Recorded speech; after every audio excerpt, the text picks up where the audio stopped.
안녕하세요. 당신의 멘토원입니다. 자, 오늘은요, 스포츠 윤리 2강을 시작해 보도록 하겠습니다. 자, 이 강의는 김영북수에서 나온 저의 스포츠 지도사 3주 컷, 이 책을 베이스로 하는 강의고요. 저의 책을 구매를 원하시는 분들은 더보기란과 고정 댓글을 확인해 주세요. 자, 그러면 바로 스포츠 윤리 2강 시작해 보도록 하겠습니다. 자, 오늘은요, 이 경쟁과 페어플레이 단원부터 나갈 겁니다. 이 경쟁과 페어플레이 단원에서는요, 보통 두 문제 정도 나와요. 이 단원에서는요, 필수로 알아야 하는 개념적인 단어들이 있습니다. 자, 왜 그러냐면요, 우리가 지금 윤리 과목을 공부하고 있습니다. 자, 윤리는 어디서 왔다고 말씀드렸죠? 철학에서 왔습니다. 이 철학이라는 과목을 공부하기 위해서는 꼭 이제 알아야 하는 용어들이 있어요. 다른 과목도 사실 마찬가지예요. 이 학문, 그러니까 전문적인 공부를 한다는 거는 이 용어를, 그들만의 용어를 사용을 하거든요. 그래서 뭐 생리학이나 역학, 뭐 교육학 이런 데서도 다 거기에서 주로 사용하는 개념적인 용어들을 잘 알고 있는 게 매우 중요합니다. 특히 이 윤리는요, 이 용어가 정말 중요한 과목이에요. 그래서 우리 이 경쟁과 페어플레이 단원에서도 용어를 먼저 보고 들어갈 겁니다. 자, 그 용어의 출발이 되는 게 바로 여기 1번에 있는 아곤과 아레테라는 용어예요. 아곤과 아레테, 이게 무슨 말이야? 아곤, 아레테, 도대체 처음 들어보는 말이야. 이렇게 생각을 하실 겁니다. 자, 당연한 거예요. 당연한 거. 제가 이거 설명을 드리는 거를 잘 들으시고 이제 알면 됩니다. 그래서 걱정하지 마세요. 자, 저만 잘 따라오시면 됩니다. 자, 보실게요. 먼저 아곤은요, 고대 그리스어로 경쟁, 투쟁을 뜻하는 단어입니다. 자, 여기서요, 포인트가 되는 거, 가장 여러분이 무조건 아곤하면 이렇게 알아야 되는 단어는요, 바로 이 경쟁이에요. 그래서 경쟁에 동그라미를 쳐주시거나 밑줄을 그어주셔서 요거를 꼭 체크를 하고 넘어가셔야 됩니다. 설명을 보면요, 아곤의 핵심 가치는 승리와 명예의 중요성, 뭐 특징은 경쟁을 인간 성장과 명예의 원동력으로 여김, 뭐 이런 게 있는데요. 자, 이런 거보다는 여기 경쟁에 초점을 맞추셔서 아셔야 됩니다. 자, 이 아곤은 어떻게 적용이 되냐면, 자, 놀이와 게임, 그리고 스포츠, 요게 이제 구분이 되거든요. 자, 그 중에서 이 중요한 요소가 뭐냐면 바로 경쟁이에요. 자, 이 중요한 요소인 경쟁을 뜻하는 단어가, 윤리에서 뜻하는 단어가 바로 아곤인 겁니다. 자, 요렇게 알아두시면 됩니다. 자, 아곤은 뭐라고요? 자, 경쟁을 뜻하는 단어다. 이렇게 딱 알아두시면 되세요. 자, 그리고 다음으로 우리 아레테를 볼 거예요. 아레테. 아레테는 진짜 처음 들어보실 거예요. 자, 보시면 아레테의 의미는 자, 탁월함, 훌륭한 상태를 뜻함, 이렇게 됩니다. 자, 이게 무슨 말이냐면요, 제가 예시를 들어서 설명을 드리겠습니다. 제가 지금 여기 안경을 끼고 있는데 이 안경의 아레테는요, 잘 보이게 해주는 거예요. 자, 그리고 보통 많이 예시를 드는 게 뭐냐면 가위랑 칼이에요. 자, 가위, 칼, 이것들의 아레테는 뭐겠어요? 잘 잘라지게 하는 거예요. 지금 요 두 가지 예시를 보시면요, 어떤 생각이 드시면 되냐면 아레테라는 건 뭔가 기능을 잘 하는 거구나, 자기 역할을 잘 하는 거구나, 이렇게 생각이 드셨다면 그 생각이 맞습니다. 지금 아주 잘 생각하셨어요. 자, 그래서 이 아레테는 여기 보시면 탁월함, 훌륭한 상태 있잖아요. 그래서 요런 상태가 되는 거예요. 그러니까 자기의 역할, 기능을 잘 하는 상태를 아레테라고 합니다. 자, 그래서 이게 번역이 될 때 덕이라는 단어로 번역이 됩니다. 자, 고대 그리스의 철학자들은요, 이 아레테를 추구했어요. 세상의 진리가 뭐고 원리가 뭐고 이런 거를 논리적으로 생각을 많이 했습니다. 그 중에 이제 그들이 찾고자 했던 건 이런 아레테라는 거예요. 그러니까 훌륭한 상태, 탁월한 상태, 기능을 잘하는 상태는 뭘까? 인간이 자기 역할을 잘하고 기능을 잘하고 자기 역할에서 탁월한 상태를 갖추면 그거를 덕이 있다라고 표현할 수가 있는 겁니다. 그래서 덕으로 표현이 되는 겁니다. 자, 아레테는 이런 식으로 이해를 해주시고요. 자, 그러면 스포츠에서 보세요. 스포츠에서 아레테를 달성하는 건 어떤 걸까요? 단순히 경기에서 이기는 게 아르테일까요? 아니겠죠. 내가 스포츠인으로서 그리고 인간으로서 역할을 잘했을 때, 덕이 높았을 때를 아르테라고 하겠죠. 그러다 보니까 여기 보시면 최선을 다한 노력과 자기 완성을 중요시함, 결과보다 최선을 다하는 노력, 타고난 상태를 추구한다. 이런 거예요. 그래서 내가 설령 경기에서 지더라도 내 기능을, 나의 스포츠 기량을 충분히 발휘했다면 그거는 아르테를 달성한 상태가 되는 겁니다. 그래서 이렇게 이해를 해주시면 되겠습니다. 자, 정리해보면 아고는 경쟁입니다. 경쟁은 놀이와 게임, 스포츠를 가르는 그 중요한 기점이 됩니다. 그리고 아르테는요, 이 훌륭한 상태, 자, 탁월한 상태를 얘기합니다. 그래서 단순히 게임에서 이기는 거, 그게 중요한 게 아니고 최선을 다해서 자기 노력을 해서 자기 완성을 하는 거예요. 나의 포지션에서 완벽한 기술을 행했다면 그거는 지더라도 아르테를 달성한 상태가 되는 겁니다. 이렇게 알아두시면 되세요. 사실 이 아곤과 아르테는요, 최근에 23년도부터는 문제로 출제되진 않고 있습니다. 하지만 언제든지 나올 수 있는 아주 중요한 개념적인 단어예요. 그래서 요거를 꼭 잘 알고 암기를 하고 넘어가셔야 됩니다. 자, 그 다음에 제가 용어를 먼저 설명드린다고 했는데요. 우리가 여기서 시험에 나온 용어들을 조금 더 봐야 되는 것들이 있습니다. 그래서 좀 봐볼게요. 일단 여기 로고스, 파토스, 에토스라는 개념이 있어요. 자, 이 세 가지는요, 얘는 사실 아리스토텔레스가 수사학이라는 곳에서 이야기한 개념들입니다. 이 로고스, 파토스, 에토스는요, 수사학의 세 가지 요소예요. 자, 로고스는 이성, 그리고 파토스는 감성, 에토스는 도덕성, 제가 이렇게 써놨는데요. 자, 이게 스포츠 윤리에서는요, 어떤 식으로 적용이 되냐면, 원래 수사학의 3요소인데, 이게 스포츠 윤리에선 설득의 요소보다는요, 판단의 근거의 성격으로 사용이 됩니다. 자, 판단의 근거의 성격, 이게 무슨 말이냐? 자, 제가 도핑을 할지 말지 고민을 하고 있어요. 자, 그러면 여기에서 로고스, 파토스, 에토스로 판단하는 근거를 제시할 수가 있는 거예요. 자, 만약에 로고스로 한다면, 자, 저는 도핑을 안 하는 걸 로고스로 예시를 들어보겠습니다. 로고스에서는 도핑을 하는 거는 규정을 위반하는 거다. 그건 정정당당한 경쟁이 아니야. 라고 이렇게 논리적으로 판단의 근거가 되어주고 결과에 도달할 수 있습니다. 자, 반면에 이제 파토스는 도핑을 하는 건 다른 선수들을 기만하는 행위야. 그래서 나는 도핑을 안 할 거야. 이렇게 되면 이거는 약간 감정적인 근거가 됐죠?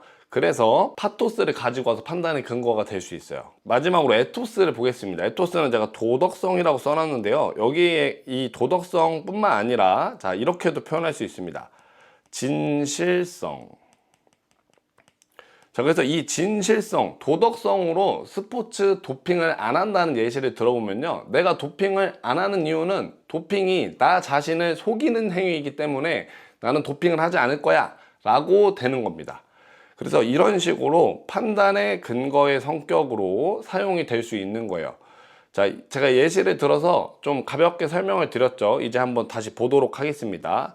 자, 로고스는요, 원래 이성적인 거예요. 이성적인 거. 그래서 설득하기 위해서 말하는 내용이 이성적인 논리를 통해서 상대방을 설득하는 거예요. 자, 그러면 스포츠 윤리에서는 윤리적인 판단, 도덕적인 판단을 할 때 논리적인 주장을 하는 게 로고스라고 볼 수 있습니다. 로고스. 그리고 파토스는 감성인데요. 자, 설득하기 위해서 감성에 호소하는 거예요.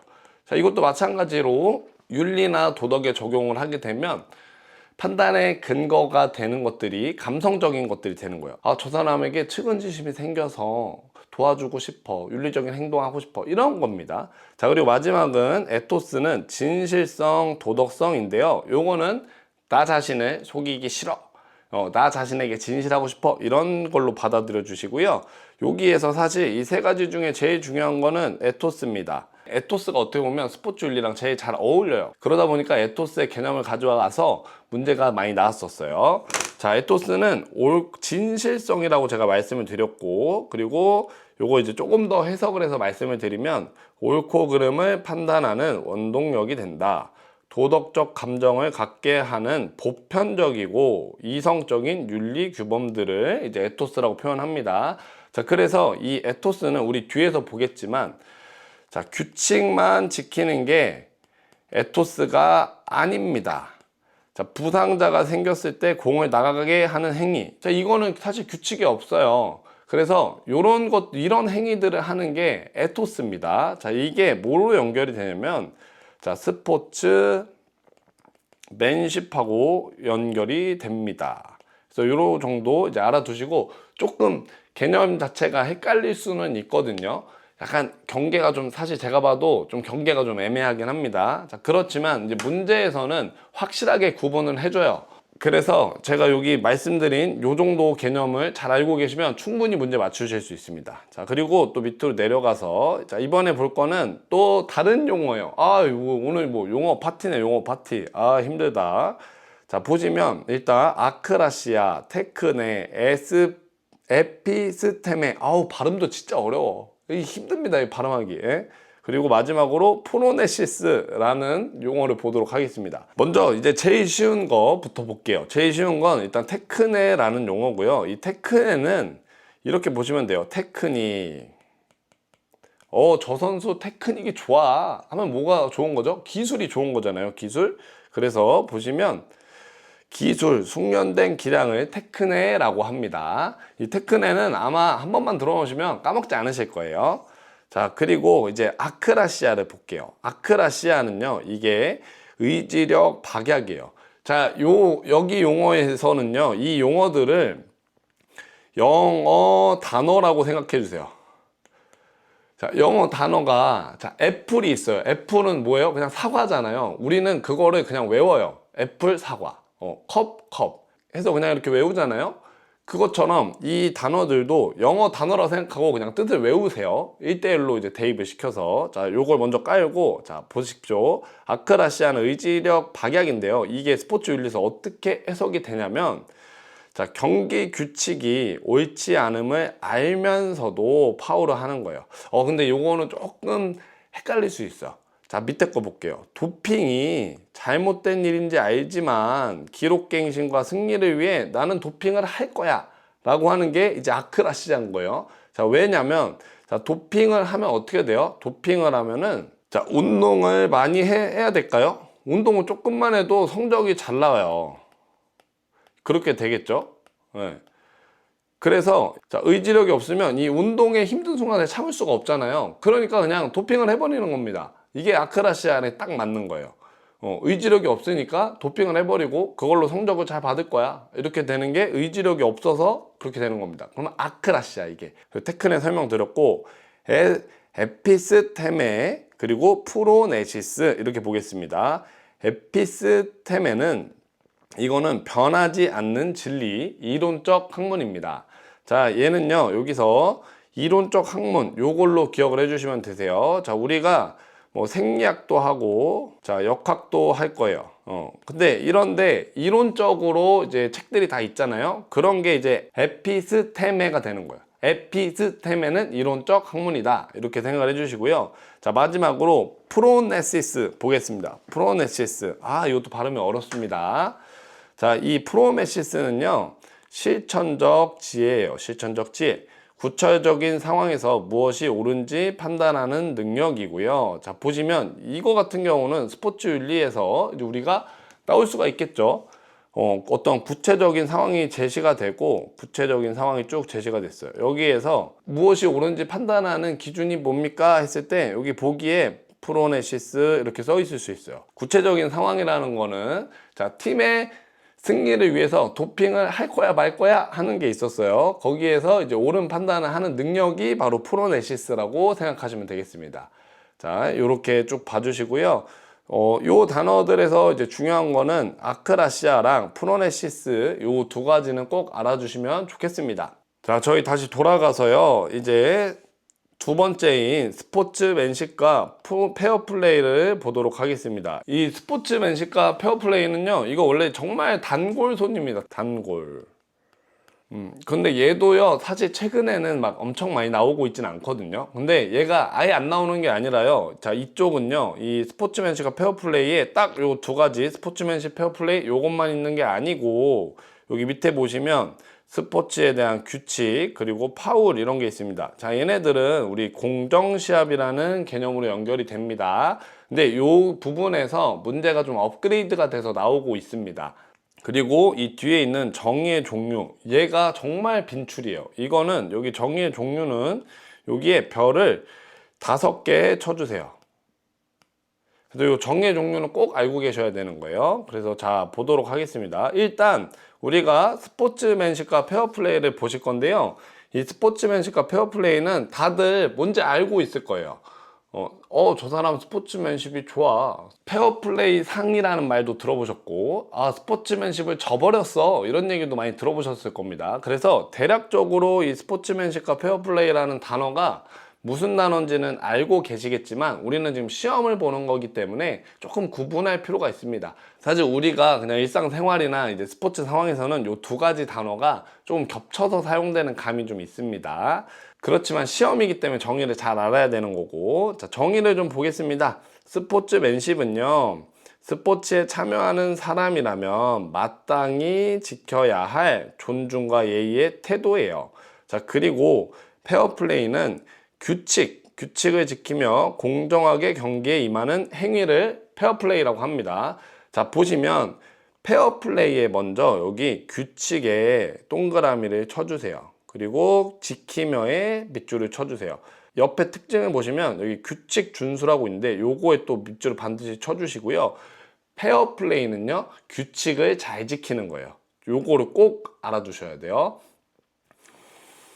그리고 반면에 이제 스포츠맨십은 뭔가 지금 정의를 보면 스포츠에 참여하는 사람이라면 마땅히 지켜야 할 존중과 예의, 태도 이렇게 나와요. 자, 얘는 보면 지금 어때요? 뭔가 좀 뜬구름 잡는 느낌이 좀 있습니다. 그게 맞습니다. 얘는 좀 범위가 커요. 그래서 이 스포츠맨십은요, 여기 하나 더 써놓으세요. 스포츠맨십은 자, 스포츠 상황에서 자, 스포츠의 보편적인 윤리 규범입니다. 이 문장이 우리 시험에서 스포츠맨십을 표현했던 문장입니다. 제가 생각했을 때 이게 가장 잘 담을 수 있을 것 같아서 요거를 또 따로 하나 써주세요. 그래서 요거를 기억해 주시면 됩니다. 스포츠맨십의 특징 보겠습니다. 상대 존중, 규칙 준수. 근데 규칙 준수 페어플레이도 있지만 스포츠맨십에도 있는 겁니다. 겸손과 배려, 승패를 떠난 정정당당한 행동. 그리고 사례를 보시면 경기 후에 내가 졌어도 악수를 하고 패배를 인정하고 상대를 칭찬하는 태도, 이런 것들이 이제 스포츠맨십이 되는 겁니다. 자, 그래서 여기서 보시면 스포츠맨십이 있잖아요. 스포츠맨십이 페어플레이보다 더 큰 개념이에요. 이렇게 들어간다고 보시면 되겠습니다. 자, 그리고 한 가지 더, 이 스포츠맨십은요, 여기 맨이라는 말이 있잖아요. 맨. 이게 약간 너무 남자를 지칭한다 이런 얘기들이 있어서 뭐라고도 부르냐면요, 스포츠 퍼슨십이라고 부릅니다. 이렇게도 시험에 나올 수가 있어요. 그래서 스포츠맨십은 스포츠 퍼슨십과 같은 말이다. 요거까지 알아두세요. 자, 여기 작은 글씨 보겠습니다. 스포츠맨십, 공정한 경쟁 등은 스포츠인의 도덕적인 문화나 정신을 에토스라고 한다. 에토스 우리 앞에서 살펴봤잖아요. 제가 비슷하다고 말씀을 드렸습니다. 근데 정말로 비슷해요. 하지만 문제 나오는 거 걱정 안 하셔도 되는 게 확실하게 구분을 지어 주십니다. 우리 출제하시는 교수님들이 아주 잘 내주실 거니까 걱정하지 않으셔도 되고, 제가 필기해 드린 것들, 우리 자료 나가는 것들 거기에서 확인을 잘 해주세요. 자, 우리 이제 공정시합에 관한 견해를 보도록 하겠습니다. 자, 이 공정시합에 관한 견해는요, 이거는 보면 스포츠에서 중요한 게 뭐예요? 자, 공정성이죠. 이 공정성과 관계된 얘기예요. 이 공정하려면 뭐가 있어야 되겠어요? 자, 규칙이 있어야 돼요. 규칙. 자, 룰. 왜 이게 있어야 되냐면 이 룰이 있어야 공정한 경쟁을 할 수 있는 겁니다. 누구한테 유리하고 누구한테 불리하고 이게 아니고 딱 우리 규칙대로 진행하니까 우리는 공정합니다. 이렇게 되는 거예요. 자, 보시면요, 여기에서는 규칙의 규범이라고 이제 제가 써놨는데, 조금 더 크게 보면요, 이 공정 시합에 관한 견해가 이 두 가지가 있는 겁니다. 여기 형식주의와 비형식주의가 있어요.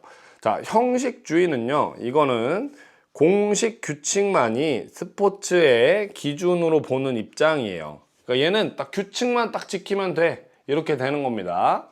그래서 약간 얍삽한 플레이, 그리고 스포츠맨십을 저버리는 플레이를 해도 얘는 규칙은 안 어겼잖아, 괜찮은 거야, 이 규칙들의 허점을 이용해서 그런 플레이를 하는 선수들이 있죠. 그래서 그런 것들을 인정하고 규칙만 잘 지키면 됩니다 하는 게 이제 형식주의예요. 자, 비형식주의는요, 이거는 규칙과 더불어 관습 그리고 스포츠맨십까지 포함하는 입장입니다. 자, 이거는 단순히 규칙만 지키는 게 아니라 스포츠인으로서 예의와 규범 그리고 전통, 이런 것들도 다 지켜야 된다는 입장인 거예요. 그래서 이 비형식주의에서 이제 대표적인 게 뭐가 있냐면요, 테니스 있거든요. 테니스. 자, 테니스에서는요, 특히 윈블던이라고 하잖아요. 거기에서는 흰 옷을 입지 않으면 경기 출장을 못 해요. 이런 것까지 이제 포함하는 게 이 비형식주의라고 보시면 되겠습니다. 자, 그리고 이제 우리가 규칙을 이제 봐야 되는데, 규칙의 원리를 먼저 살펴볼게요. 자, 규칙의 원리는 세 가지예요. 가변성, 제도와 공평성이에요. 자, 가변성은 이게 가변성이 변할 수 있다는 뜻입니다. 변한다는 뜻이고, 보시면 그 뜻이에요. 시대의 상황에 따라 변할 수 있다, 이거고, 요거는 지금 최근에 이제 축구에서, 자, 오프사이드 있죠. 이게 또 변한다고, 이걸 개정한다, 이런 얘기가 나와요. 근데 이 오프사이드가 우리가 지금 알고 있는 거는 과거에 한번 개정이 된 거고, 그전에는 또 다른 오프사이드 룰이 있었습니다. 근데 이거를 이제 현대 축구에 맞춰서 개정을 하게 되죠.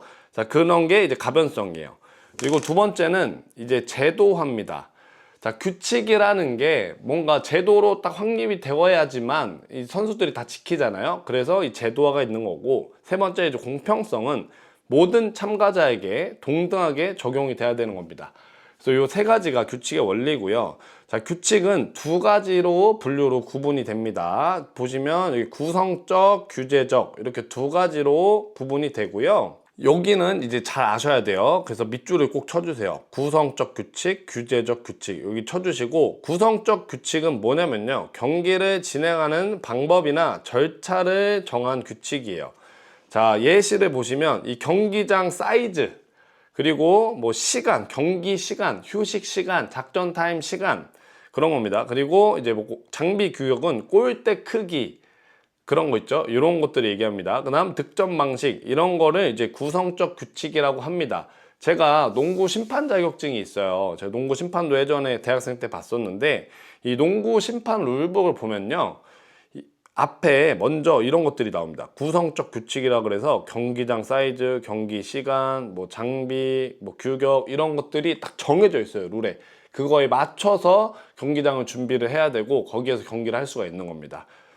그래서 요 구성적 규칙 알아두시고요. 자, 어때요? 이렇게 설명을 들으니까 이제 구성적 규칙 뭔지 잘 아시겠죠? 그리고 이제 규제적 규칙은요, 이거는 정말 우리가 알고 있는 그 규칙이 적용되는 겁니다. 뭐 파울, 바이올레이션, 이런 것들이에요. 자, 규제적 규칙은 선수의 행동을 제한하거나 금지하는 규칙이에요. 상대방을 이렇게 밀어버리면 그게 파울이 됩니다. 그쵸? 축구나 농구에서는 상대방을 밀어버리면 파울이 되죠. 근데 파울이 안 되는 스포츠들도 있습니다. 뭐 아이스하키 같은 경우는 이렇게 밀어도 뭐 허용을 해주는 경우도 있습니다. 자, 그런 식으로 이게 딱 스포츠마다 룰의 규정이 좀 다르게 적용될 수가 있죠. 왜냐면 다르게 정했으니까. 그래서 규제적 규칙은 선수가 잘못한 걸 찝어내는 그런 규칙이라고 보시면 되겠습니다. 뭐 한 가지 상식으로 알아두시면 좋은 게, 이 파울하고 바이올레이션이 이게 뭐가 다르냐면, 바이올레이션은요, 이거는 그냥 룰을 어긴 거예요. 농구로 예를 들면은 뭐 5초 이상 한 군데 서 있으면 안 된다, 5초를, 뭐 3초를, 8초를, 이런 거 있거든요. 그런 걸 그냥 단순하게 어겼을 때 이제 바이올레이션이 되고, 그리고 파울은 상대 팀에게 뭔가 잘못했을 때 파울이 됩니다. 이거 하나 알아두시고, 자, 그 다음 우리 의도적인 파울을 좀 보도록 하겠습니다. 의도적인 파울은요, 이 말 그대로 의도적인 파울 혹은 이제 반칙인데요. 자, 이거는 말 그대로 의도를 가지고 하는 파울이에요. 의도를 가지고 하는 파울. 자, 보시면 승리나 전술적 이익을 얻기 위해 규칙을 알고도, 그러니까 규칙을 어기는 거 알고도 의도적으로 위반하는 행위. 네, 요게 이제 의도적인 파울이고요. 이거는 예시를 제가 하나 드려드리면, 보통 이 의도적인 파울이 농구가 제일 많아요. 농구에 이제 파울 작전이라고 있습니다. 자, 요 파울 작전은 보통 언제 하냐면 4쿼터 그리고 2분 남았을 때 많이 해요. 그 다음 조건이 하나 더 들어갑니다. 자, 팀 파울이어야 돼요. 팀 파울. 그 다음 점수차가 뭐 많아봐야, 정말 많아봐야 5점 이내여야 돼요. 그래야 의미가 생기거든요. 자, 이 팀 파울이라는 개념부터 먼저, 농구를 잘 모르시는 분들은 팀 파울이라는 개념부터 알아야 되는데, 이 팀 파울은 한 쿼터에 그 팀이 5개 파울을 하면요, 그 팀이 5개 파울을 하면, 자, 멀리서 파울을 해도 자유투 2개를 줍니다. 원래 이 자유투는 슈팅 파울에만 적용을 돼요. 슛을 하려고 할 때 파울 했을 때만 자유투를 주는데, 팀 파울이 걸리면 슛 상황이 아닌 상황에서 파울해도 자유투 2개를 줘요. 그래서 우리 팀이 만약에 3점 지고 있어요. 2분 남았는데 3점 지고 있습니다. 자, 그래서 파울 작전을 하기로 한 거야. 자, 내가 상대방한테 파울을 했어요. 근데 이 상대방이 자유투를 1개만 넣었어요.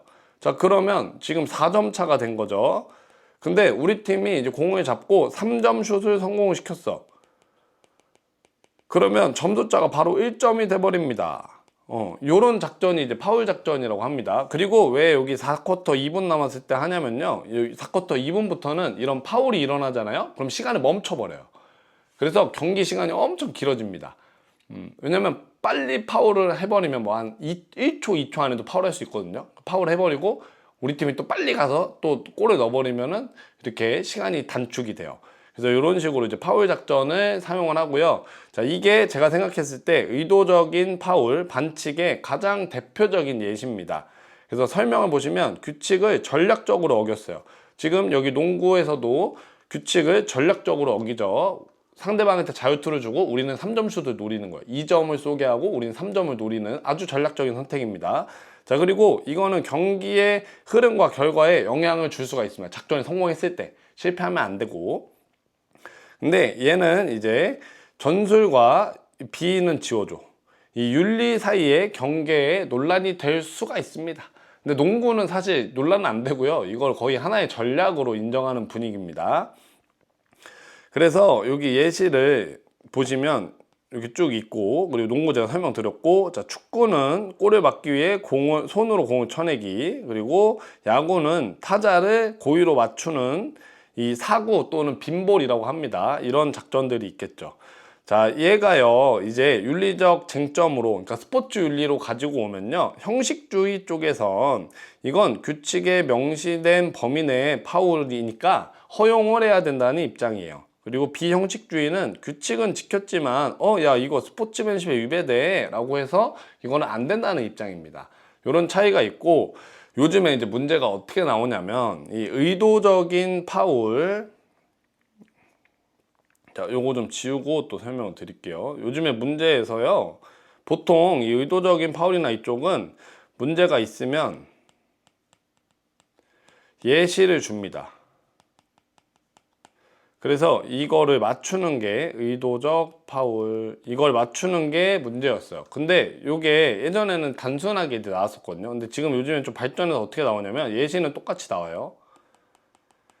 그리고 의도적, 자, 비의도적, 구성 반칙인지,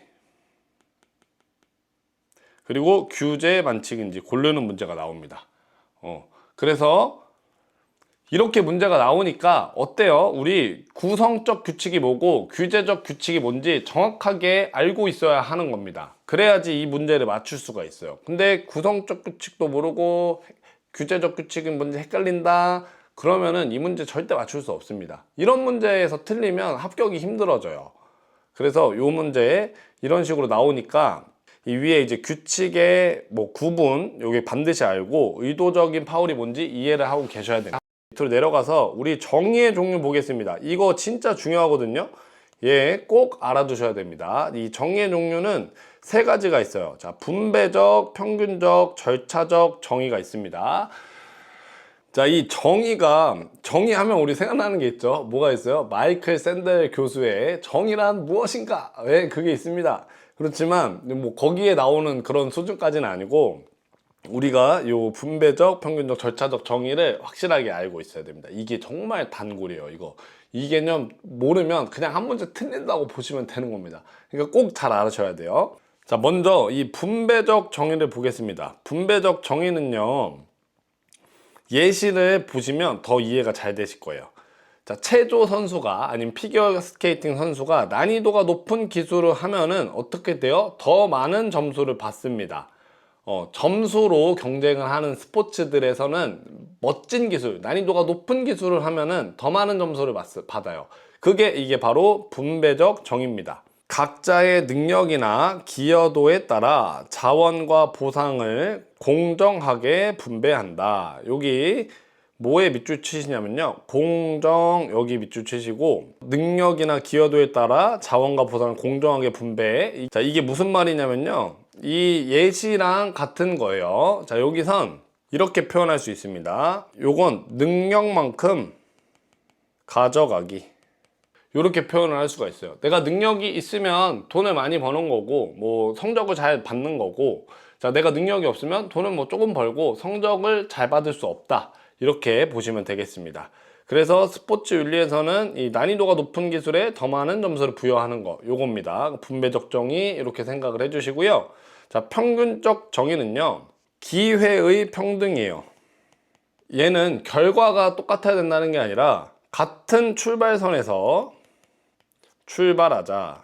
이게 이제 평균적 정의입니다. 그래서 설명을 써놓은 걸 보면 모든 사람이 동일한 조건에서 공정하게 시작을 한다, 이겁니다. 그래서 이 평균적 정의가 스포츠에 적용이 되는 거는 동일한 경기 규칙을 가지고 이제 게임을 하죠. 그리고 같은 골대 크기, 그리고 같은 공인구, 이런 걸로 게임을 합니다. 보시면 타임아웃 수, 뭐 그러니까 작전 타임, 그리고 교체 횟수, 이런 게 동일해야 된다, 횟수가. 요 평균적 정의는 이제 기회의 평등, 같은 출발선에 출발한다, 이렇게 알아두시고요. 그리고 마지막으로 이제 절차적 정의는요, 얘는 과정을 중요하게 생각하는 거고요, 과정의 공정성을 중시한다, 이렇게 보시면 되겠습니다. 뭐 과정의 공정성? 이게 무슨 말이야? 이렇게 생각하실 수 있잖아요. 자, 보시면 뭐 축구, 테니스 이런 거에서 코트를 한 번씩 번갈아 가면서 이제 경기를 하잖아요. 그런 겁니다. 전후반 코트 교대, 공정한 추첨 방식, 조추첨할 때 공정하게 하는 거예요. 그래서 이런 것들이 절차적 정의입니다.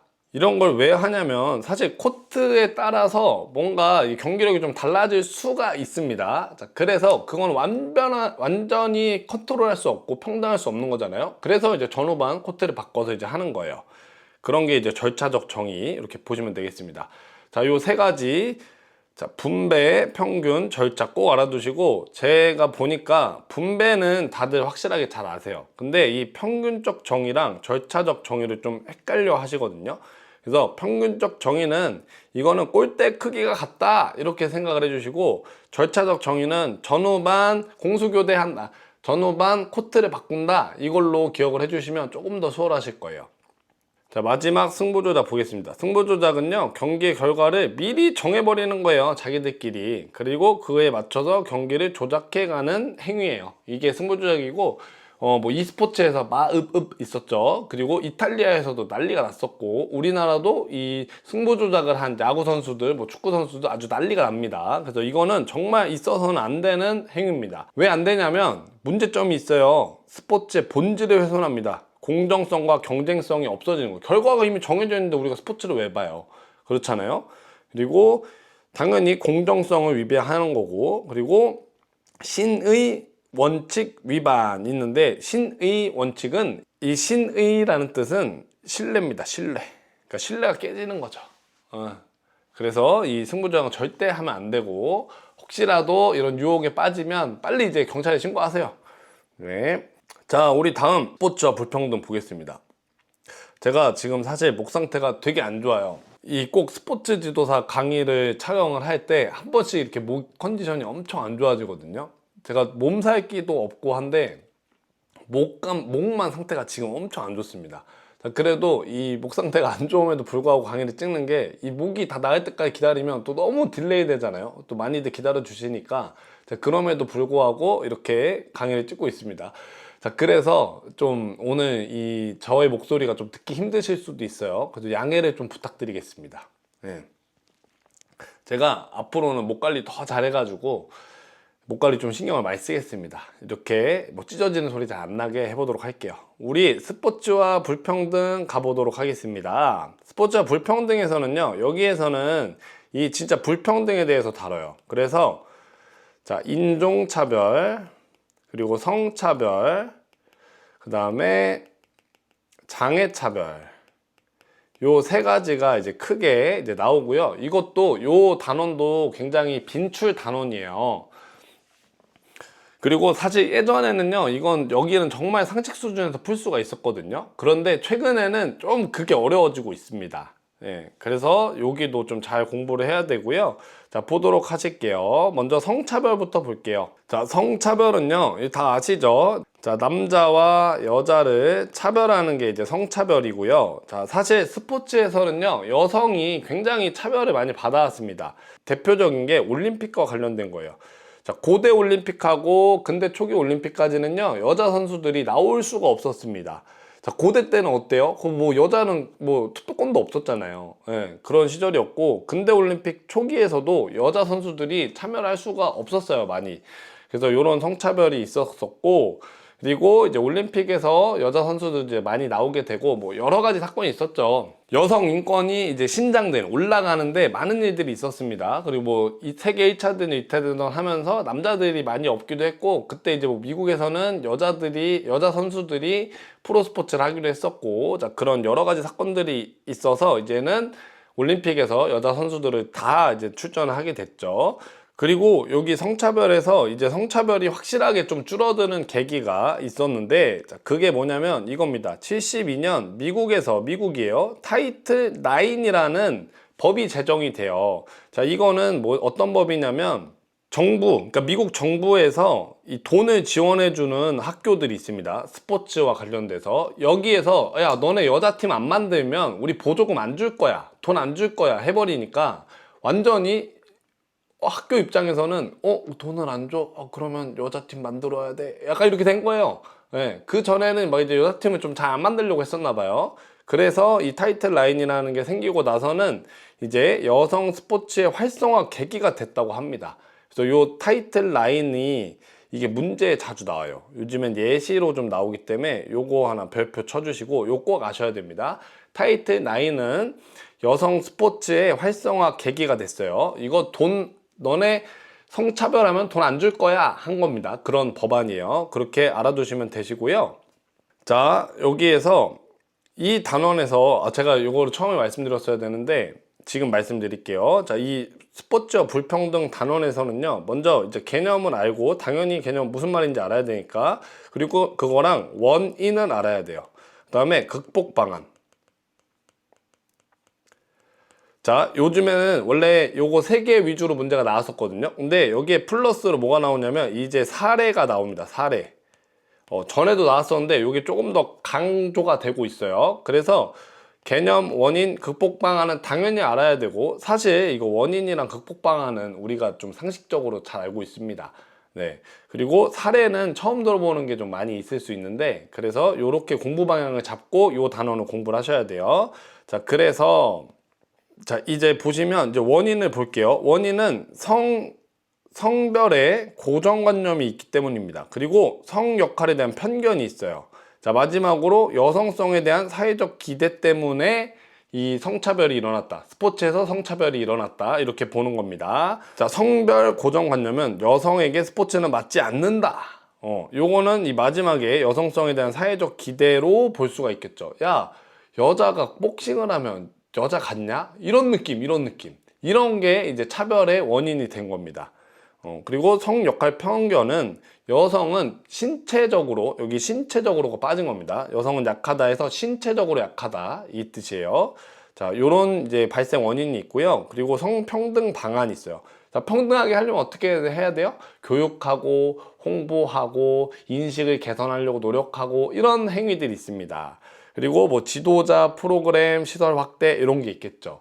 그래서 얘네는 사실 저보다도 더 잘 알고 계실 거라고 생각합니다. 얘는 상식 수준이기 때문에 이렇게 보시면 되시고, 자, 그리고 여기 관련 개념에서 우리 젠더랑 젠더화 과정 이런 게 있어요. 이거를 좀 보도록 하겠습니다. 여기 써 있는 것도 있는데 제가 이거 정리한 것도 보여드릴게요. 자, 먼저 젠더는요, 이 생물학적 성이 아니라 이 생물학적 성은 사실 이거예요. 자, 이게 생물학적 성이고요. 그리고 생물학적 성이 아니고 사람의 성별에 따라서 기대받는 사회문화적 역할을 젠더라고 합니다. 그래서 남자는 울면 안 돼, 여자는 소꿉놀이를 해야 돼, 이런 게 이제 젠더라고 봐주시면 되겠습니다. 그리고 젠더화 과정은요, 사회에서 기대하는 생물학적 성에 따른 특정한 행동, 외모, 역할들이 있는 거예요. 자, 남자니까 바지를 입어야 돼. 뭐 여자는 축구를 하면 안 돼. 뭐 그런 것들 있잖아요. 이제 그렇게 제가 주장을 하는 게 아니고 그런 사회적 기대들이 있는데 그거를 이제 젠더화 과정이라고 합니다. 성차별에서 이런 뭐 젠더화 과정 이런 말들이 나오고 하는 게 요즘에 다들 아시죠? 자, PC주의라고 합니다. 이런 거에서 이제 파생이 된 것 같아요. 자, 그러다 보니까 우리는 이제 시험을 준비하는 입장에서 뭐가 맞다 틀리다의 개념은 다 사람마다 다를 거예요. 그런 게 중요한 게 아닙니다, 지금. 우리는 그냥 이 단어가 뭔지 이제 알고 가면 되는 겁니다. 그래서 이렇게 봐주시고요. 자, 작년에요, 여기에다가 이런 문제가 나왔어요. 트랜스젠더와 올림픽 출전에 대한 주제로 문제가 한 문제 나왔었습니다. 그래서 요거까지 좀 보고 가셔야 돼요. 자, 내용을 보시면요. 사실 IOC에서는요, IOC 2004년부터, 그러니까 요때쯤부터 해서 그 트랜스젠더의 올림픽 출전을 허용을 했었습니다. 자, 근데 요것도 이제 개정이 계속 됐겠죠. 그러다가 이제 2016년도에 외과적 수술을 받지 않은 성전환자들도 선수로 출전할 수 있도록 허용을 해줬습니다. 이거와 관련이 돼서 이제 문제가 나왔었는데 어떤 문제였냐면요, 이렇게 출전을 해준 게 과연 어떤 가치를 중요하게 생각했느냐, 여기에서 중요하지 않은 가치는 무엇이냐, 이런 문제가 나왔었습니다. 그래서 거기 보기에 나왔던 게 요 세 가지예요. 전통적인 젠더 이분법 극복과 양성평등을 지향하기 위해서 이 수술을 받지 않은 성전환 선수들도 출전할 수 있도록 했다. 자, 그리고 트랜스젠더에 대한 차별과 배제가 아닌 관용과 포용의 정책이었다. 이거 다 맞는 얘기입니다. 그리고 마지막으로 트랜스젠더 여성의 스포츠 접근권을 스포츠의 공정성보다 우선으로 보았다라는 게 이 외과적 수술을 받지 않은 성전환 선수들도, 성전환자들도 출전할 수 있게 해준 근거가 되는 겁니다. 그래서 여기 지금 보시면 요게, 자, 이분은 수영 선수고요. 수영. 사진이 이게 필터를 좀 매겨놔서 잠시만요. 자, 요렇게 생기신 분들이에요. 자, 이분은 복싱 선수였고요. 복싱 선수 파리 올림픽에 나왔었죠. 그리고 이 사람은 이제 수영 선수인데, 이분은 원래 남자였는데 수술 안 받고 나는 여자야 해가지고 뭐 엄청 뭐 기록을 깼다고 합니다. 자, 요런 분들이 있었고, 자, 이런 분들이 경기에 출전할 수 있게 해준 그 기준이 이런 거라고 합니다. 그래서 이렇게 보시면 되고, 어떻게 보면 사실 얘가 이거 뭐예요? 사실 만말이에요, 만말. 맞는 말이에요, 맞는 말. 근데 맞는 말로 확 오기가 힘든 게 단어가 어려워, 단어가. 그래서 이게 제가 한번 쭉 봐드리는 거고. 자, 그리고 이 지금 출전을 허용하는 게 이 선수들 때문에 사실 이슈가 많이 되고 있어요. 그래서 28년도에 LAO에서 올림픽을 하거든요. 자, 여기서는 성전환 선수 못 나오게 한다, 이런 얘기가 있습니다, 지금. 그러다 보니까 요게 26년도, 7년도 요때 뭐 결정이 나기 전까지는 이런 류의 지금 여기 보여드리는 25년도 기출에 나왔던 문제들이 좀 나올 수 있을 것 같고요. 그리고 이게 만약에 뭐 이제 못 나오게 한다, 이런 결정이 나오면 그거에 따라서 또 문제 유형이 좀 바뀔 수 있을 것 같습니다. 이렇게 봐주시고요. 정리를 해보면 우리 성차별에서 이제 단순히 남성 여성 차별 이게 아니고 트랜스젠더에 대한 문제까지도 이제 문제가 나올 수 있다, 이 정도를 이제 봐주시면 되겠습니다. 우리 다시 넘어가서 이번엔 인종차별을 볼 거예요. 자, 인종차별은 이거 하는 거 있죠. 칭칭총, 뭐 동양인 비하하고 흑인은 뭐 까매서 안 보여 뭐 이런 거 하고, 그런 게 이제 인종차별이고요. 인종차별도 이제 문제가 자주 나와요. 그런 편이기 때문에 여기도 좀 잘 보고 가셔야 됩니다. 자, 여기에서 다시 말씀드리지만 일단 개념 중요하고요. 그 다음에 발생하는 원인 중요하고요. 그리고 마지막으로 극복 방안 중요합니다. 그 다음 여기 플러스로 사례가 중요하다고 말씀드렸어요. 요 순서대로 쭉 보겠습니다. 인종차별은 특정 인종을 구분하거나 혐오하거나 특정 인종이 우월하고 열등하다고 인식하는 행위를 이제 인종차별이라고 하고요. 이 뭐 발생 원인은 뭐 엄청 많죠. 근데 이 보통 이제 서구, 이제 근대 사회에서는 이 백인들이 활개를 많이 쳤습니다. 뭐 그 전까지는 뭐 몽골, 중국 해가지고 동양인들이 셌었죠. 근데 지금 최근 뭐 한 200~300년 이 정도는 이제 백인들이 좀 활개를 치고 다녔어서 그들이 이런 걸 만들어 놓은 거고, 우리는 거기에 지금 저항하고 있는 겁니다. 자, 보시면 경쟁 과정에서 생기는 우월감, 열등감, 편견이 형성된 거예요. 옛날에 그 유럽 사람들이 대항해 시대를 할 때, 그때 이제 총이나 뭐 이런 걸 가지고 원주민들을 가서 학살하고 막 땅을 차지하고 이랬었잖아요. 그때 당시에 이 사람들, 백인들은 유럽 사람들 거의 동물처럼 취급을 했다고 합니다. 막 이렇게 동물원처럼 유색 인종을 데려다가, 사실 유색 인종이란 말 자체도 이 인종차별적인 게 들어가 있는 단어입니다. 자기들은 하얘니까 색깔이 없고 다른 사람들은 색깔이 있다, 이렇게 해서 이제 유색 인종이라는 단어 자체도 차별적인 요소가 좀 있는 거고요. 이 경쟁 과정, 그러니까 정복 과정이라고 생각하셔도 돼요. 여기서 생기는 이런 편견이 형성되었고, 그리고 민족, 종교, 역사, 국가 간의 갈등이 스포츠에 투영돼서 집단 의식으로 강화됐다, 이렇게 보시면 되세요. 조금 추상적이고 단어가 어렵긴 한데, 그러니까 한번 읽어보시고, 자, 여기 인종차별에서는요, 이런 원인보다는요, 사례가 나와요. 이거 인종차별이야? 아니야. 이런 문제가 나오기 때문에 그런 걸 좀 잘 보셔야 됩니다. 자, 그거를 어떻게 나왔었냐면 이런 게 나와요. 자, 인종이 뭐고, 인종주의가 뭐고, 인종차별이 뭔지가 나옵니다. 자, 인종은요, 그냥 생물학적에 따라서 분류를 한 거예요. 그냥 분류일 뿐입니다. 자, 그리고 인종주의는 이 특정 종목에 유리하거나 불리한 인종이 실제로 존재한다는 사고방식이에요. 자, 예를 들면 흑인은 수영을 못해, 백인이 수영을 잘해, 이런 거. 그리고 흑인은 육상을 잘해, 동양인은 양궁을 잘해, 이런 것들 있잖아요. 이게 인종주의인 겁니다. 그리고 인종차별은 선수의 능력 차이를 특정 인종의 우월이나 열등으로 과장하여 차등을 조장하는 거예요. 자, 그래서 문제에서 이제 예시로 이제 문제가 나오는데, 어떤 문제가 나오냐면, 야, 저 선수가 엄청 잘하는데? 우사인 볼트 진짜 잘 뛰네, 이렇게 나왔어요. 자, 근데 이게 한 명은, 저건 저 선수가 노력을 많이 해서 그래, 이런 한 명이 있고요. A라는 친구는 이렇게 얘기하고, 자, B라는 친구는요, 아니야, 그거는 흑인의 타고난 능력 때문이야, 재능 때문이야, 이렇게 얘기하는 겁니다. 근데 이제 문제는 보통 흑인으로 안 나오고 백인 선수의 인종적으로 타고난 능력이야, 뭐 이렇게 표현하는 게 나와요. 그러면 이거 완전 인종차별인 거죠. 이런 식으로 문제가 나왔었고, 이제 거기에 발전해서 이런 단어들도 이제 좀 나왔었습니다. 자, 그리고 이제 마지막으로 여기에서 이제 사례가 나와요. 사례. 요 사례가 좀 중요하고요. 사례는 제가 또 따로 준비를 좀 했습니다.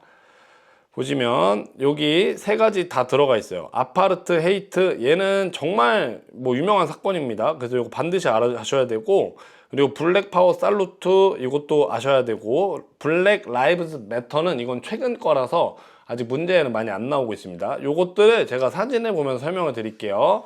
자, 아파르트 헤이트는요, 이거는 남아공에서 일어나는 거예요. 남아공. 아주 유명한, 전 세계적으로 정말 유명한 인종차별 사건입니다. 제가 사회학에서는 한번 다뤄드렸어요. 이 사진을 보시면 이 화이트 에어리어, 그러니까 이거는 백인들만 살 수 있다, 그리고 여기는 흑인은 들어올 수 없다, 이렇게 구역을 지정해 버립니다.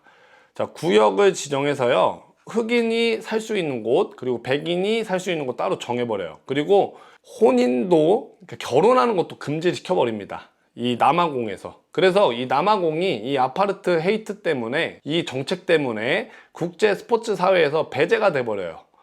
올림픽에도 못 나오고요, 국제대회도 못 나왔었습니다. 네, 그랬던 아주 유명한 인종차별적인 사건이고요. 자, 얘가 이제 자주 이제 시험이 좀 길어져 가지고 이게 이제는 보기에서 나와요. 그냥 이걸 안다고, 요것만 안다고 문제를 맞출 수 있고 이런 정도가 아니고, 이건 당연히 알아야 되는 수준으로 바뀌었습니다. 그래서 아파르테이트 꼭 알아두시고요. 이게 이제 영화가 있는데 디스트릭트 9이라고 있어요. 그 영화 보시면 이거를 배경으로 해서 한 영화가 있고, 자, 두 번째는 이제 블랙 파워 살루트라고 68년 하계 올림픽에서 일어난 일입니다. 여기에서 이 선수들 있죠. 이 선수들.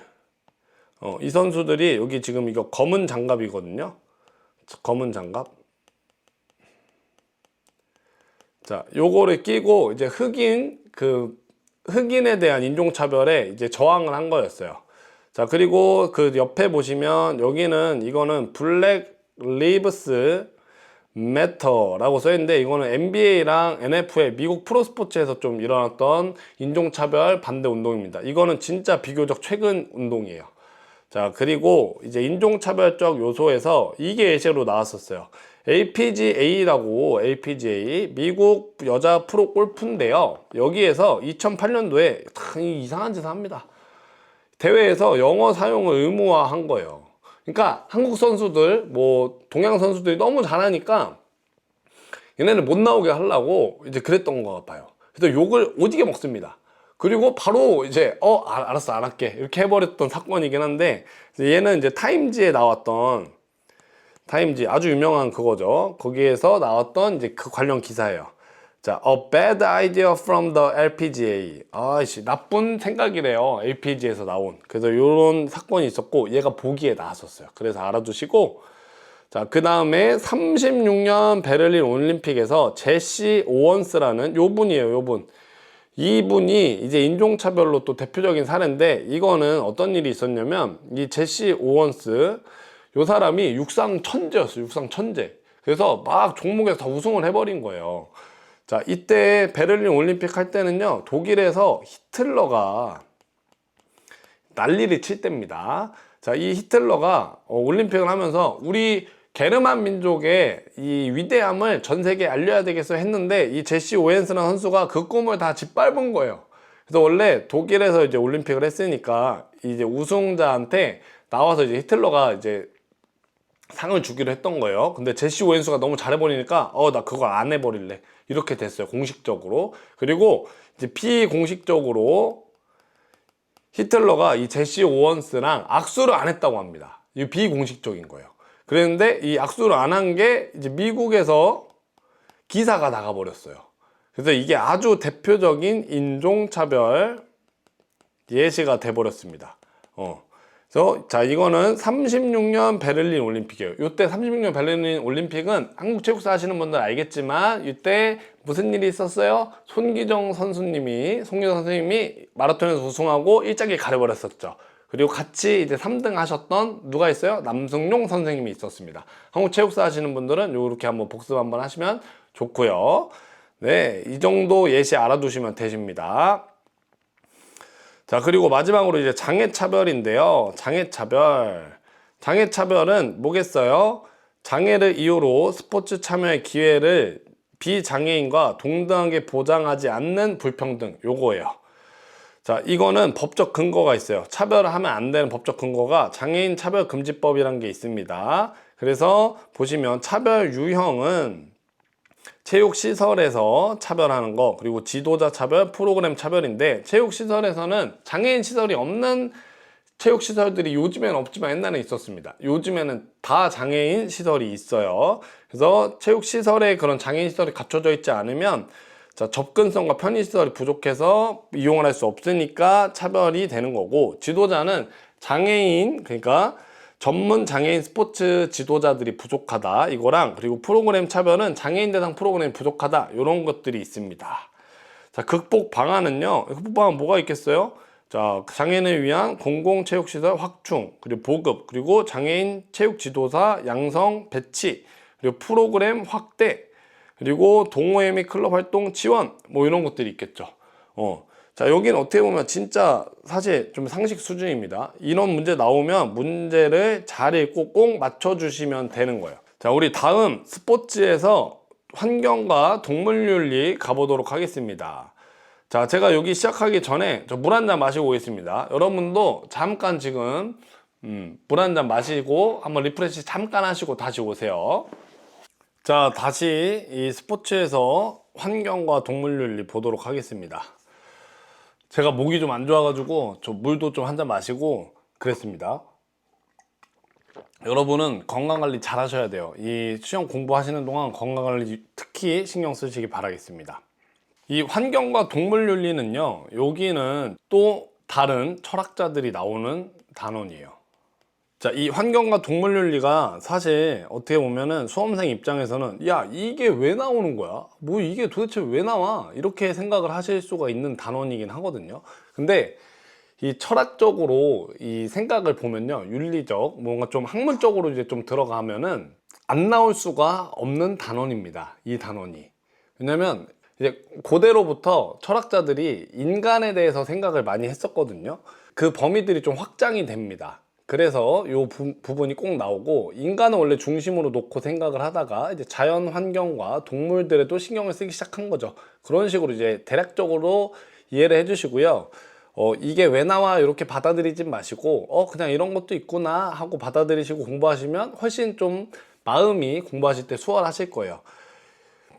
제가 이런 얘기 왜 드리냐면, 뭔가 이제 단원을 공부하고 할 때 하기 싫다 자꾸 하면요, 진짜 하기 싫어져요. 그래서 자꾸 하기 싫다라는 방향으로 생각이 가시면 안 됩니다. 이거 그냥 해야지, 나 잘할 수 있어, 이런 쪽으로 생각의 방향을 가셔야지 이게 쉽게 받아들이고 공부가 잘 되실 거예요. 자꾸 너무 하기 싫다 이런 생각 절대 하지 마세요. 자, 시작해 보겠습니다. 자, 보시면요, 일단 환경윤리에서는 크게 두 가지로 나눠져요. 이렇게 인간 중심주의와 자연 중심주의 두 가지로 나누어집니다. 자, 인간 중심주의는요, 인간을 중심으로 생각을 하는 거고, 자연 중심주의는요, 자연을 중심으로 생각한다기보다 인간과 자연을 동등한 위치로 놓고 보는 겁니다. 인간 중심주의에는 이렇게 많은 철학자들이 있어요. 고대에는요, 프로타고라스, 인간은 만물의 척도, 이렇게 얘기를 합니다. 자, 이게 무슨 의미냐면 인간이 모든 걸 결정할 수 있다는 거예요. 자연도 인간이 쓰고 싶으면 쓰고 안 쓰고 싶으면 안 쓰고, 동물도 마찬가지겠죠. 그렇게 생각을 했던 거고, 그런 사상들이 이제 쭉 발전을 한 겁니다. 자, 베이컨도 마찬가지고요. 그리고 뭐 베르크, 패스모, 데카르트 이렇게 쭉 오면서 다 인간들이 이제 중심이 돼서 자연을 사용할 수 있다, 이런 식으로 이제 생각이 발전을 해왔어요. 자, 여기서는요, 결국 자연은 인간을 위한 도구적 가치로 보는 게 이 인간 중심주의입니다. 여기서 보셔야 되는 철학자는 이 패스모어와 베르크예요. 베르크는요, 이 생태계, 지구 생태계는 인간의 삶의 터전이니까 그래서 가치가 있어서 이거를 이제 보존을 해야 된다, 이렇게 보는 거예요. 그러니까 인간이 잘 살아야 되니까 자연을 보존해야 된다, 이렇게 보는 입장이고, 패스모어는요, 자연을 수단으로 보긴 합니다. 그렇지만 이것도 환경 보호를 해야 된다, 이런 입장입니다. 그래서 베르크와 패스모어만 잘 보면 되시고, 사실 이 윤리의 단원에서 문제로 나오는 거는 이 밑에 자연중심주의가 조금 더 문제로 잘 나옵니다. 그래서 여기 자연중심주의를 잘 보시면 되시고, 먼저 여기서는 이 자연중심주의는 인간과 자연을 동등한 생명체로 봅니다. 그리고 자연의 그 자체의 내재적 가치를 존중하는 사상이에요. 여기 유명하신 분은 슈바이처 있죠? 우리 다 어렸을 때 위인전 읽었었던 그 분입니다. 의사 선생님 슈바이처입니다. 자, 이분은 모든 생명체를 존중하며 인간은 생명을 해치지 않을 도덕적 책임이 있다, 이렇게 얘기를 하셨고요. 자, 요거를 이제 슈바이처의 생명 외경 사상이라고 합니다. 이렇게 불러요. 자, 그리고 요 밑에 있는 3명, 테일러, 레오폴드, 네스, 여기가 조금 더 중요합니다. 자, 특히 그 중에 이 테일러는요, 테일러 별표 하나 쳐주시고요. 테일러는 이게 중요합니다. 여기 작은 글씨로 써놨는데, 이 불침해, 불간섭, 신뢰, 보상적 정의, 이 4가지 인간의 의무를 제시했거든요. 그래서 요게 4가지잖아요, 4가지. 딱 숫자로 끊어서 나오기 때문에 이게 문제 내기가 좋아요. 자, 이거를 정리한 걸로 한번 보도록 하겠습니다.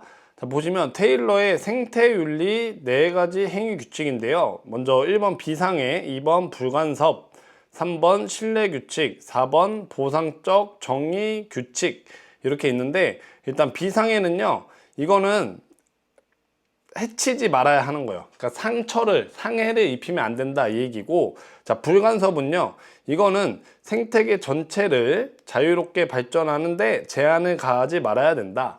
그러니까 간섭하면 안 된다는 얘기입니다. 간섭. 이 간섭하는 게 뭐냐면 막 사냥을 하고 그런 행위들, 그런 거를 하면 안 된다 이런 얘기고, 자, 신뢰 규칙은 동물에게 위해를 끼치면 안 된다 이런 얘기고, 자, 4번째는 이제 개발을 하게 되면은 보상을 해줘야 된다 이 얘기예요. 그래서 요 4가지를 이렇게 잘 알고 계셔야 됩니다. 요 4개는 꼭 알고 계세요. 요거 필기도 해 놓으시고 얘는 꼭 외우셔야 돼요. 자, 그리고 이제 네오폴드 보실 건데요. 네오폴드는 대지윤리라고 합니다. 이 사람이 주장한 거, 대지윤리. 인간을 대지 공동체 일원으로 보고 생태적 균형과 조화를 유지해야 된다 해서 대지윤리라고 불러요. 그리고 마지막으로 여기 네스는요, 이분은 인간과 자연을 하나의 존재로 인식하고 삶의 방식과 가치관의 근본적인 변화를 추구한다고 했는데, 여기는 이 심층 생태학이라고 해요. 그래서 이렇게 기억을 해주시면 되시고, 테일러랑 레오폴드는 잘 알아두시고, 여기서 가장 중요한 건 테일러의 4가지 행위 규칙을 반드시 알고 계셔야 됩니다. 그래서 이렇게 보시면 되세요. 자, 다음 넘어가서 이제 스포츠와 환경을 볼 거예요. 자, 여기 먼저 부올레의 스포츠 환경 분류입니다. 이게 이제 2025년도에 또 나왔었거든요. 그래서 얘도 별표 하나 주시고요. 여기도 알아두셔야 돼요. 자, 스포츠 시설에 대한 분류를 하는 겁니다. 거기에 자연 환경, 인공 환경, 시설 환경이 있어요. 자연 환경은 말 그대로 자연 그대로의 환경이에요. 이거는 이런 스포츠는 요트 같은 게 있겠죠. 그리고 등산, 서핑 이런 게 있겠죠. 그리고 뭐 알프스에서 타는 스키, 그런 게 이제 자연 환경이고요.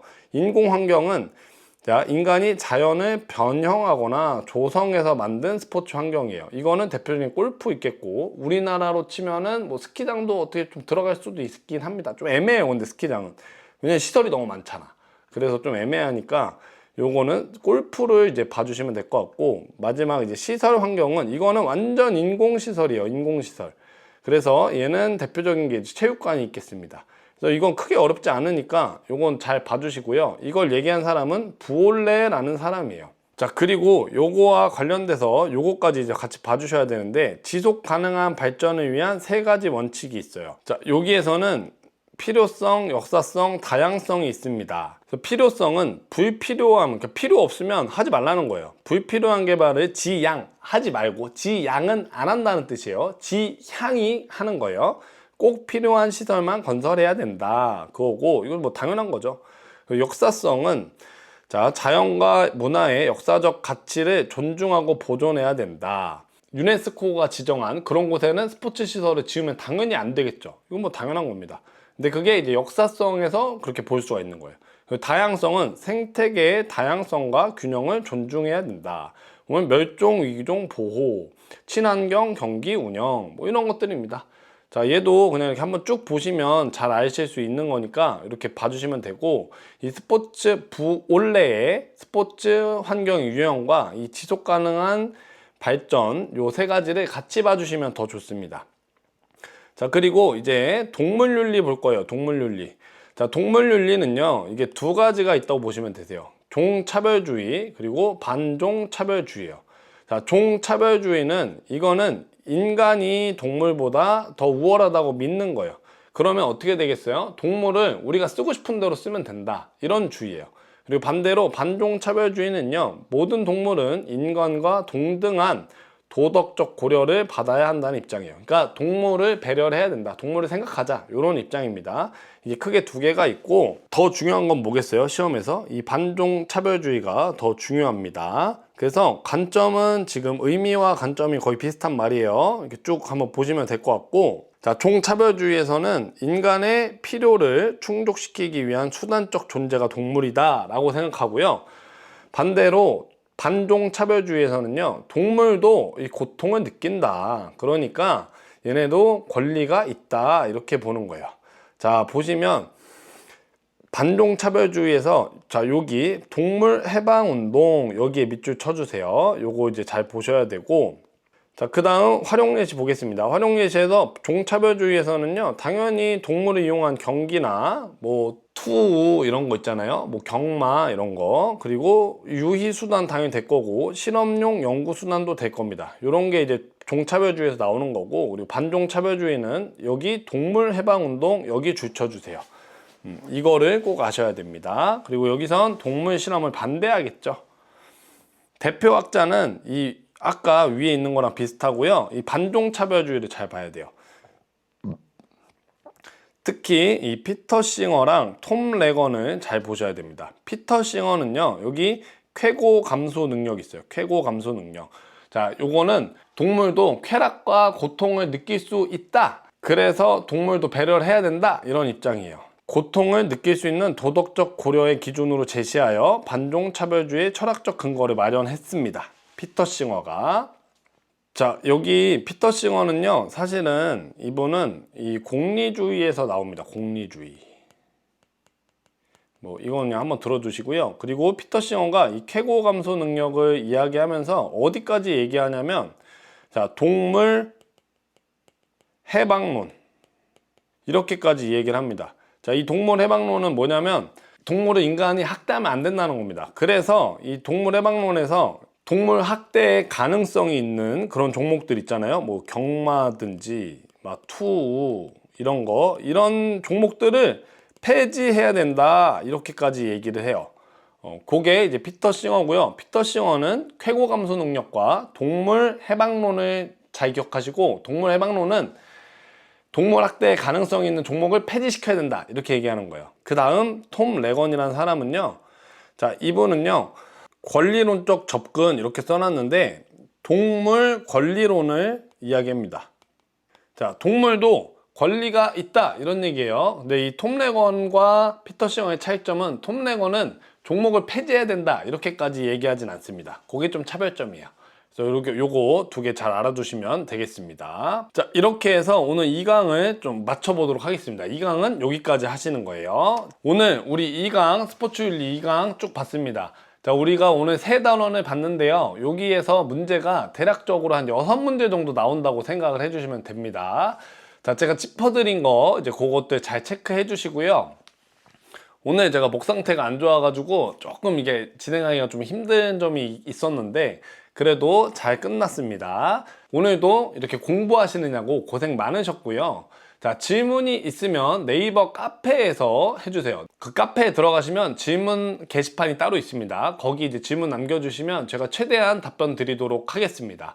그리고 제가 여러분들의 시간을 아껴드리고자 기출 분석을 하고 있습니다. 자, 그거를 받기 원하시는 분들은 이 더보기란 혹은 고정 댓글 보시면 그 신청 링크가 있습니다. 거기에서 신청을 해주시면 제가 무료 리포트를 보내드리도록 할게요. 그게 공부 방향을 결정짓는데, 공부 방향과 이제 과목 선택하는데 도움이 되실 거예요. 자, 그러면 이제 복습 잘 하시고요. 제가 여러분들의 복습을 어떻게 하면 잘할 수 있을까 지금 고민을 많이 하고 있거든요. 그래서 그 부분도 좀 더 무료 강의지만 그런 부분까지 좀 더 채워보도록 하겠습니다. 영상을 여기까지 보셨으면 좋아요도 눌러주시고, 구독 버튼 아직 안 누르셨으면 구독 꼭 눌러주세요. 오늘도 수고하셨습니다. 당신의 합격을 위한 멘토원이었습니다.